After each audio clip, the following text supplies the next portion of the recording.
This is George Dionne of the Rock is George podcast, and this is a KNAC.com exclusive interview with bassist Justin Smolian and drummer Jaydon Bean of the California hard rock act Dirty Honey. If I knew absolutely nothing about Dirty Honey, how would you describe the band's music to me?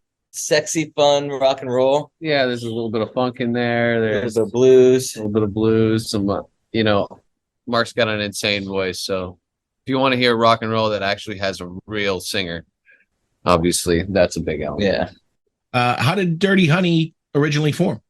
Well, Mark met John in LA. They both moved here, and I met John separately through like the LA music scene. Yeah. And I was writing music with John for about a year, separately from him and Mark.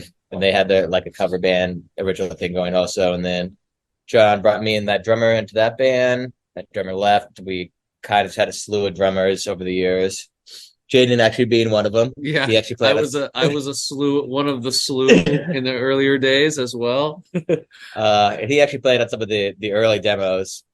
Probably would have been in the band if he hadn't gotten a big touring gig right before we got management. I brought Corey in 2017 because one of the drummers had bailed on a gig and that he showed up and did it and he killed it.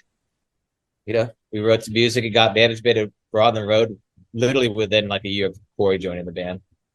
Jaydon, how were you brought back into the band?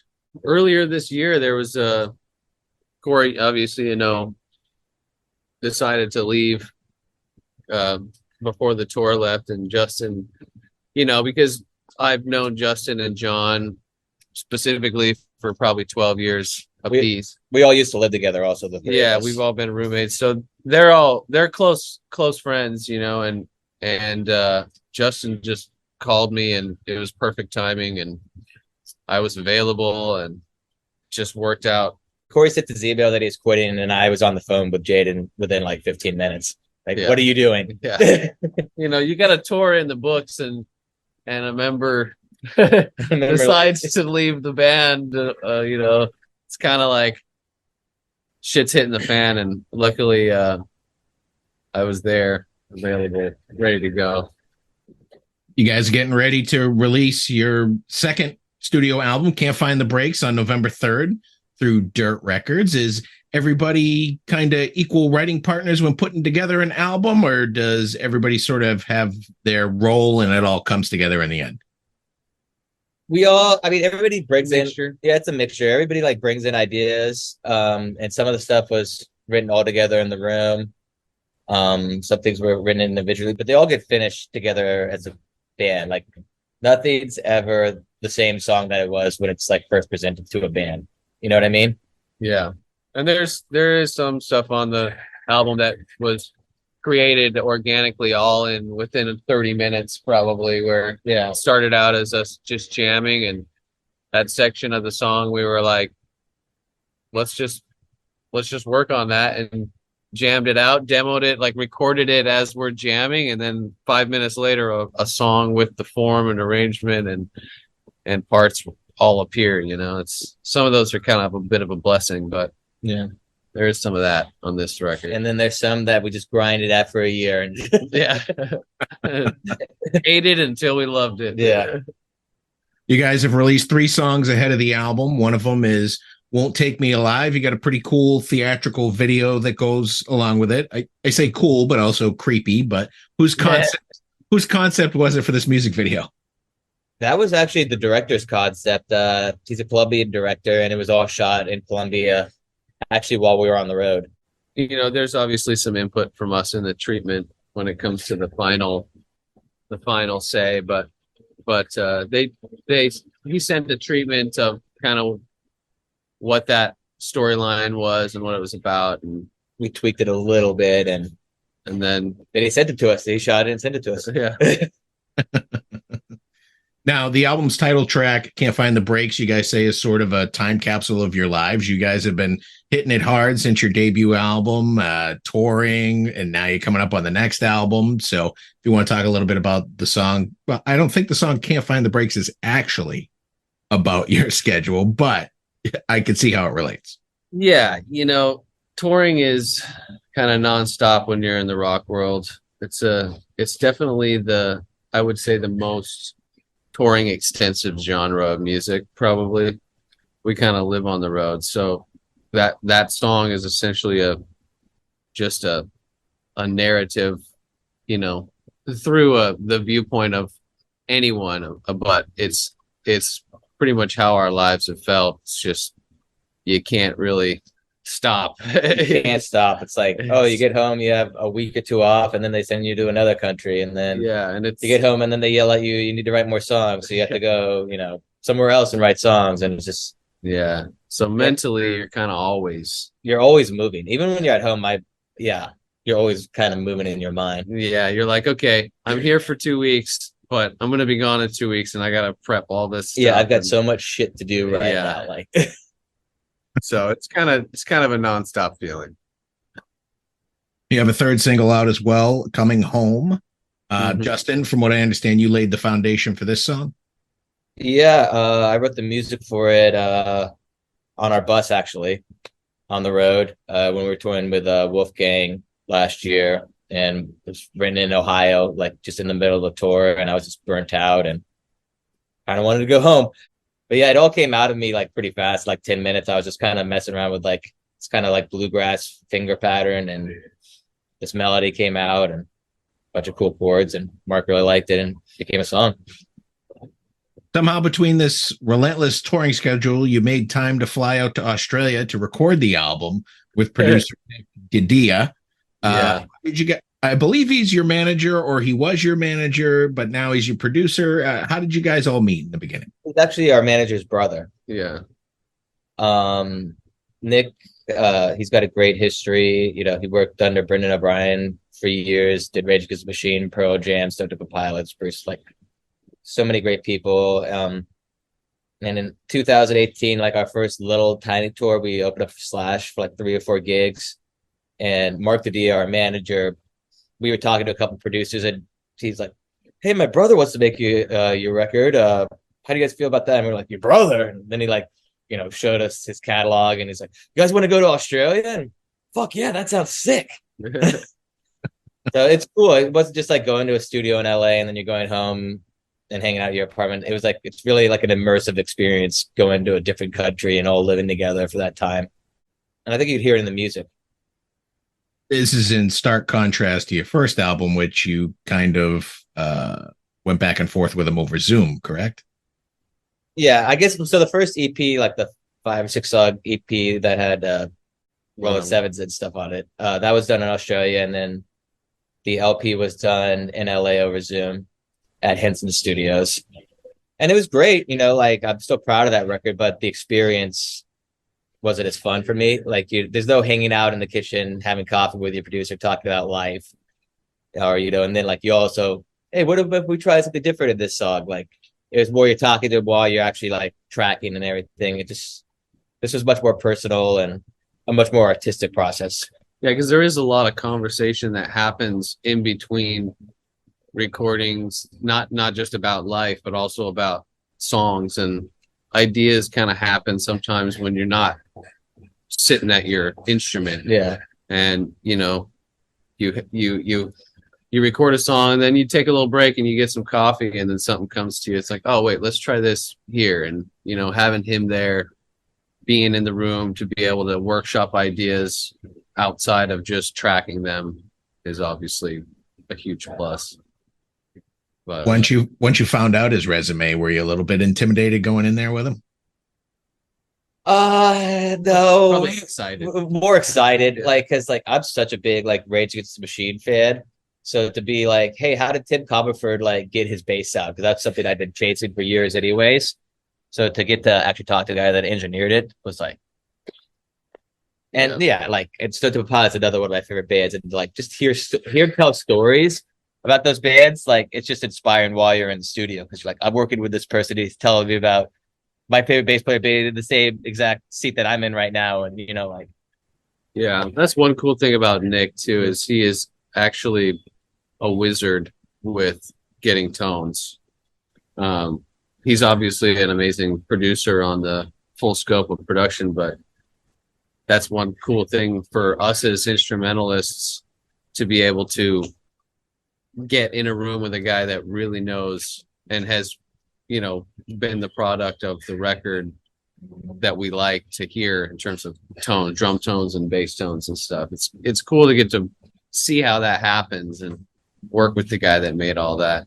Your album cover was designed by LA graffiti artist Kelly Risk Gravel, who reached out to him to get him to design the cover. I actually knew about Risk since probably I was in junior high. I was really into the graffiti scene when I was younger, and Risk was one of my favorites. He's like a serious OG when it comes to that stuff. So it's kind of a crazy honor for him to do the artwork. It's like crazy how small that world got too.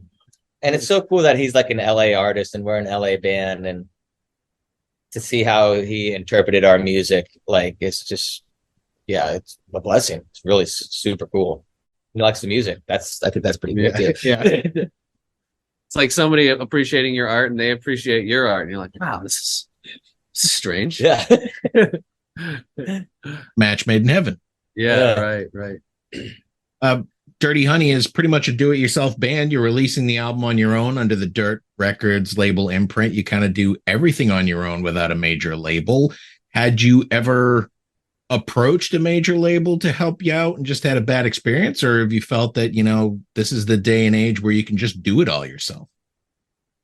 We've been approached by a lot of labels, but we're really fortunate. Our manager, Mark Dia, he used to run labels.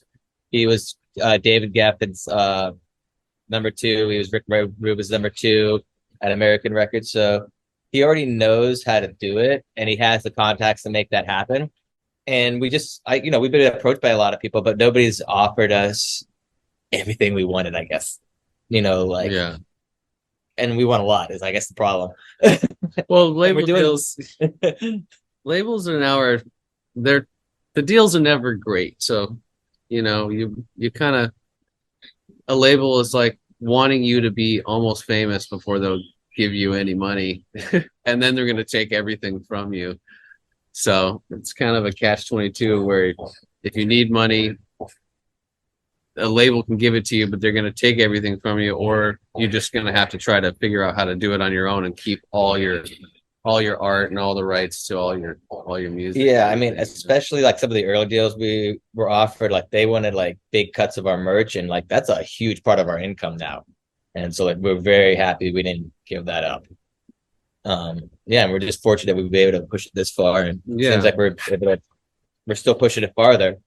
So until we hit that wall, I don't think we'll probably be signing with a label unless they want to make us all like multimillionaires overnight. Yeah. Those days are far and few between, unfortunately. Yeah. You can dream. Yeah. Exactly. That's what this life is about. You guys are currently out on the Can't Find the Breaks tour. Tonight you're at Rise Rooftop in Houston, Texas. Nearly 40 dates on the calendar. How are things going so far? What are we calling this? Need some breaks. Yeah, can't catch a break. Can't catch a break tour. That's what it was. No, we just had some bus issues. Our trailer blew a tire like the first hour leaving LA, and we had to rent a flatbed to like put our all our gear on and drive to San Francisco. And then trailer was getting fixed for the next couple of days, and we were driving a truck as well as our bus, and logistically the truck showing up at a different time, and we're not getting the sound check for as long as we can. But honestly, the shows have been awesome, and the crowd response has been great. It's a bigger production. We've got lights. We're doing like some acoustic numbers. Like it's just a bigger, better show. So the shows have been great. It's just all the in between. How long's your set versus what you were doing before? How much have you been able to extend the set?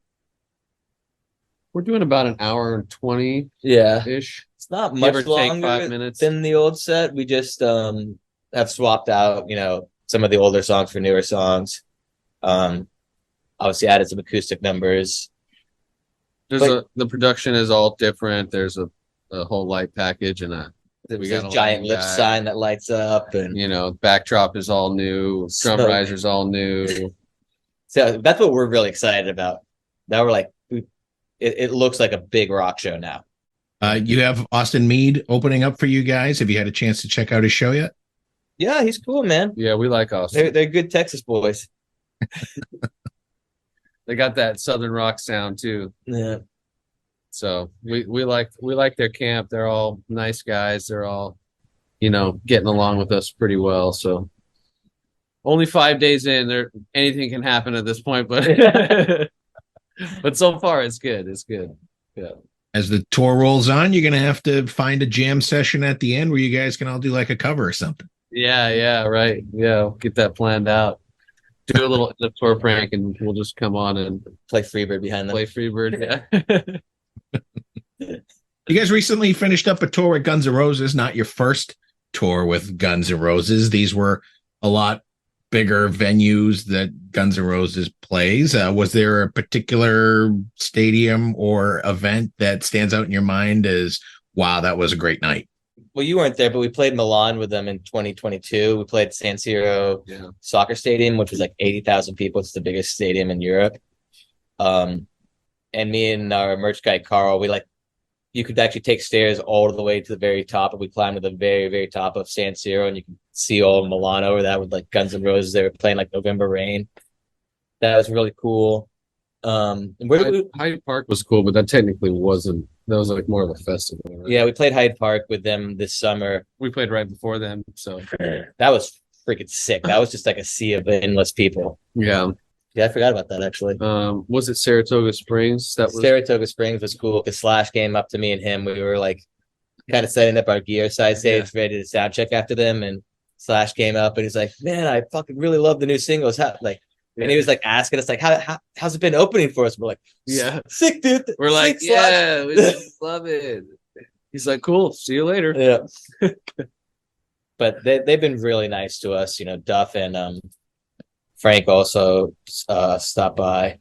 Yeah, Frank was at a lot of the shows checking out.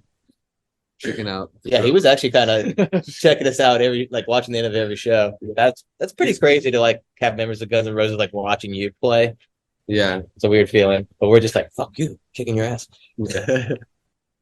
Now, did Axl have a chance to say hi at some point?